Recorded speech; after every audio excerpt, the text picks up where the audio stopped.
ആ കുഞ്ഞി, ഇതാണ് എന്റെ ഗേൾഫ്രണ്ട്. ഹായ്. ഹായ്. ഞാൻ നിനക്ക് വേണ്ടി വെള്ളം എടുത്തിട്ട് വരാം. വെള്ളോ? ഓഹോ, സൂപ്പർ സൂപ്പർ. എനിക്ക് വേണ്ടി നീ ഒരു ഗ്ലാസ് വെള്ളം എപ്പോഴെങ്കിലും എടുത്തു തന്നിട്ടുണ്ടോ? നീ അവർക്ക് വേണ്ടി വെള്ളം?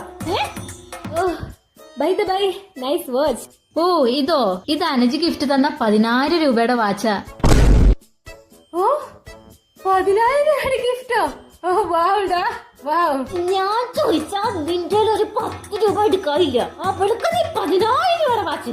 സത്യം പറയടാ, നീ അച്ഛന്റെ നിർത്തല്ലേ? പിന്നെ എന്നാ നീ അനിയത്തിയുടെ റൂമിക്ക് ഷിഫ്റ്റ് ചെയ്യണേ? എന്തിന്? എടി 2 മാസം കഴിഞ്ഞ നിന്റെ കല്യാണാണല്ലോ. അത് കഴിഞ്ഞ പിന്നെ ഈ റൂം ഞങ്ങളുടെയാണല്ലോ. ഓ, കറക്റ്റ് കറക്റ്റ് കറക്റ്റ്. ഒരു ചെട്ടി പോലും സ്വന്തമായിട്ട് വാങ്ങാൻ കഴിയാത്ത നീ എന്റെ റൂം എടുക്കുന്ന? എന്റെ സാധനത്തിൽ വല്ല തൊട്ടു കഴിഞ്ഞ് കഴിഞ്ഞാൽ അന്ന് നിന്റെ അന്ത്യായിരിക്കും. ശരി എന്നാ, എനിക്ക് നേരം വൈകി, ഞാൻ എന്നാ പോട്ടെ. കുഴപ്പമില്ല, ശരി, ഞങ്ങൾക്ക് നേരം